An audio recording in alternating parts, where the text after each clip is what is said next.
âmago da nossa live. O que é a teoria resistência-receptividade?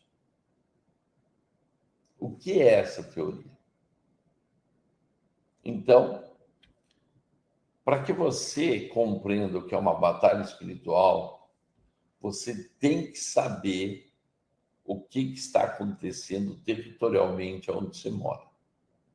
Esta teoria, ela baseia-se na análise de certos fatores e indicadores que analisam que o grau de resistência ou receptividade ao evangelho por um dado segmento da população pode ser avaliado com antecedência. Então, o que é essa teoria? De acordo com a resistência que tem naquela região da cidade, você já pode analisar quais os espíritos imundos ou malignos que estão atuando ali e qual é o problema que está impedindo do evangelho propagar, isto é, de que seja retirado o véu que encobre o entendimento daquele lugar. Entendeu? Então, por exemplo, no Brasil, eu vejo uma resistência muito grande em relação à corrupção. É da cultura, porque o que faz uma ação muito forte, que age na resistência aos princípios da palavra, está ligado à cultura. Então, presta bem atenção. Religiosidade, tradicionalismo, cultura. Eles, na verdade, fazem a formação da resistência. Por que no Brasil nós temos dificuldade de acabar com o carnaval? Não é só cultura. Está compreendendo? Existe uma resistência espiritual de adoração ao maligno.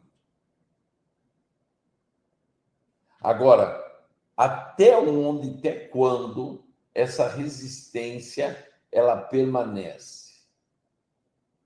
Se nós tivermos uma igreja que não é uma igreja de guerra, não é uma igreja preparada para o combate, que não tem pessoas que estão preparadas para isso, a resistência ela fica solta. Por quê?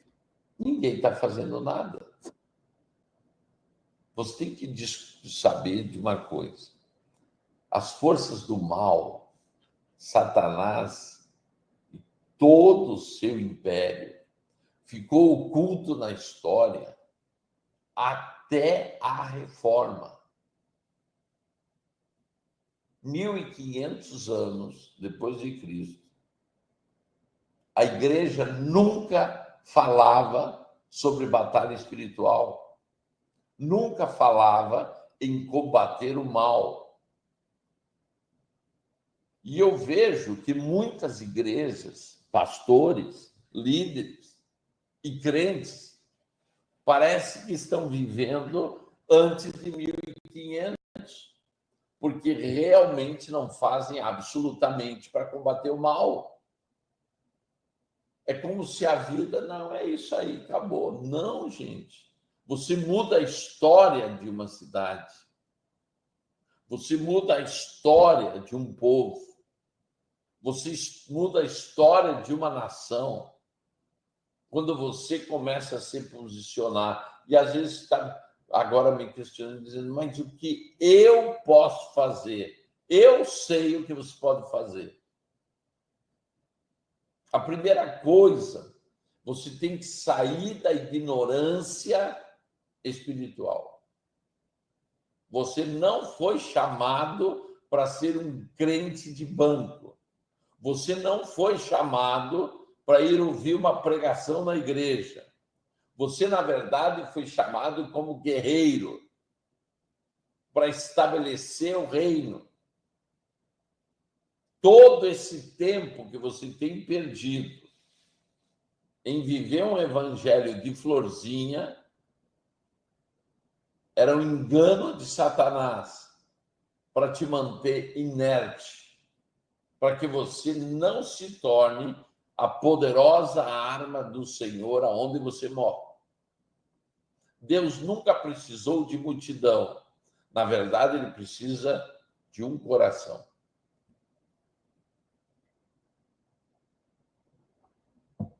Então, quando eu sei o que é a teoria da resistência versus receptividade, eu começo a combater antes o inimigo. Eu tive uma revelação algum tempo atrás, inclusive a minha tese de doutorado. E você pode entrar no YouTube e ver os vídeos que eu fiz sobre isso. Se chamam... desculpa. Na verdade, foi a minha tese de mestrado. Semente do Futuro. Se você quer, entra no YouTube e põe Semente do Futuro, Coraiola. Acho que está dividido em 2 ou 3 vídeos. O que Deus me revelou? Que se eu começasse a consagrar crianças no ventre das suas mães, ou recém-nascido nos hospitais, nós agiríamos de uma cidade com um movimento chamado martelo e bigorna. O que é martelo e bigorna? A igreja vem evangelizando, certo? Que seria a bigorna. E a igreja consagra as crianças, que seria o martelo. Chega uma hora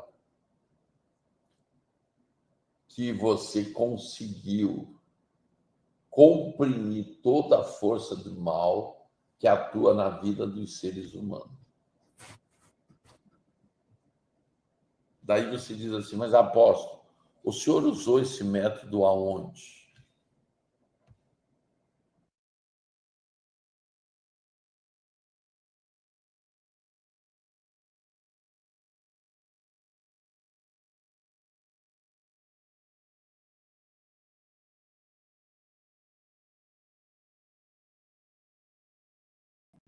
Sim, senhor. Estamos de volta.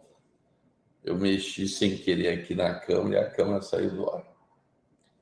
Então, você tem que compreender uma coisa. Vocês viram, quando a gente começa a dar estratégias de batalha espiritual, acontecem umas coisas estranhas, né? Daí, o que começou a acontecer? Eu criei um grupo chamado Semente do Futuro e nós começamos a consagrar as crianças que nasciam em Palmas. Sim, nos hospitais. Mas através do sopão, quando nós íamos entregar o sopão nas áreas carentes, nós convidávamos as mulheres a consagrar o seu filho para o Senhor. O que Deus nos mostrou? Uma criança consagrada nunca será do diabo. Você vai ouvir um testemunho nesse vídeo que eu te falei, Semente do Futuro, de uma pastora. Ela estava desviada, o pai dela consagrou ela estava desviada. Por isso que é muito importante, quando uma criança nasce, você consagrar. Se você